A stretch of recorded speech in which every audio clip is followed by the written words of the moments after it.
अस्सलामुअलैकुम, खुश आमदीद साडे चैनल मज़ेदार खाने इन पाकिस्तान ते अज तुहानूं असीं बड़ा मज़ेदार जा आलू गाजरा बनाना सिखावांगे। तुसीं वीडियो नूं स्किप नहीं करना, पूरी वीडियो वेखनी है। तो चलो चलते हैं वीडियो की तरफ। सब तो पहले तुसीं 1 किलो गाजरां ले लैनियां ते आधा किलो आलू जिन्हां नूं तुसीं कट लैना है। 2 अदद प्याज़ां नूं कट लेना तुसीं। 1 प्याली घ्यो दी लैनी है। थोड़ी जी मेथी ले लैनी है। 1 टमाटर, 3 ਤੋਂ 4 अदद मिर्चां ते 1 अदरक नूं निक्के निक्के पीसां दे विच कट लेना है। 1 चम्मच सुक्के धनी दा पाउडर, 1 चम्मच लाल मिर्च, 1 चम्मच हल्दी, 1 चम्मच जीरा, 1 चम्मच काली मिर्चां, 1 चम्मच नमक। हुण तुसीं एक पतीली दे विच 1 प्याली घ्यो दी ऐड कर देनी है ते इहनूं गर्म कर लेना है।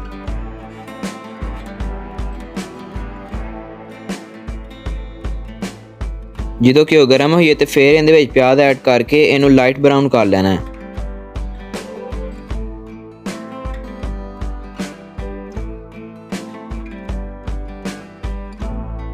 लो जी, प्याज साडा ब्राउन हो गया तो हुण इहदे विच टमाटर, मिर्चां ते अदरक ऐड कर देवांगे।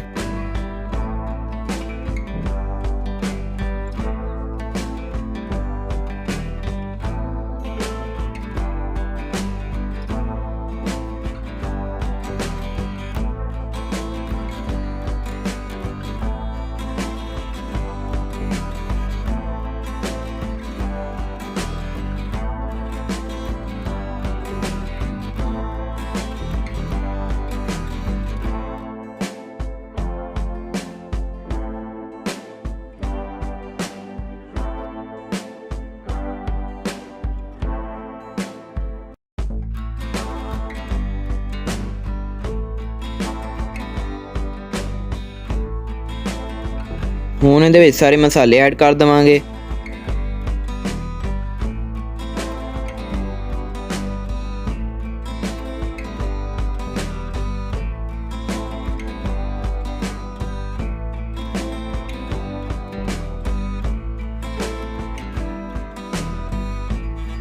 जो सारे मसाले सही तरह मिक्स हो जाए तो फिर ਇਹਦੇ ਵਿੱਚ थोड़ा ਜਿਹਾ पानी पा के इन्हू भून लवांगे।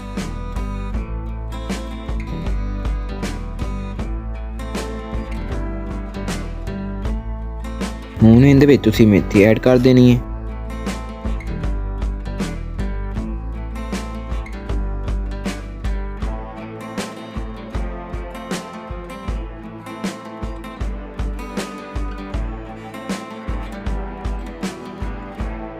उस तो बाद ਇਹਦੇ ਵਿੱਚ ਗਾਜਰਾਂ ਤੇ ਆਲੂ ऐड कर देने हैं ਤੇ ਇਹਨੂੰ ਚੰਗੀ ਤਰ੍ਹਾਂ ਮਿਕਸ कर देना है।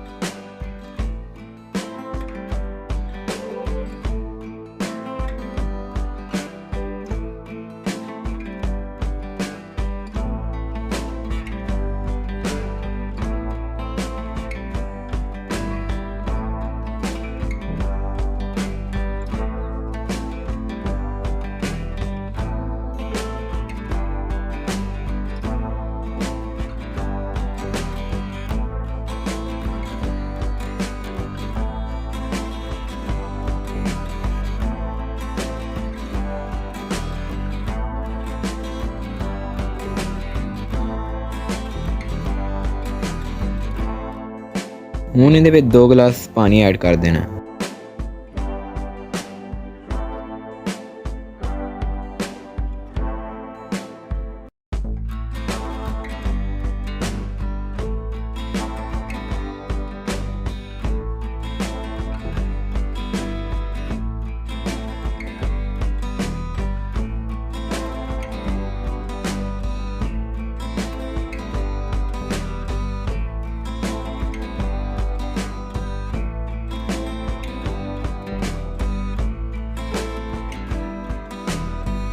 उस तो बाद 1 चम्मच गरम मसाला ऐड कर देना है।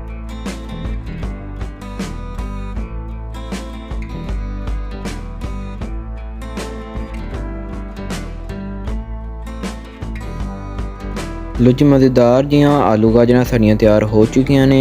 ते अगर तुहानूं यह वीडियो पसंद आई है तो साडी वीडियो नूं लाइक करो। अगर तुसीं साडे चैनल मज़ेदार खाने इन पाकिस्तान ते पहली दफ़ा आए हो तो साडे चैनल मज़ेदार खाने इन पाकिस्तान नूं सबसक्राइब करो ते नाल दे घंटी दे बटन नूं दबा के आल ते क्लिक कर दो ताकि नवीं आने वाली वीडियोज़ तुहाडे तक सब तो पहले पहुँच सके। शुक्रिया।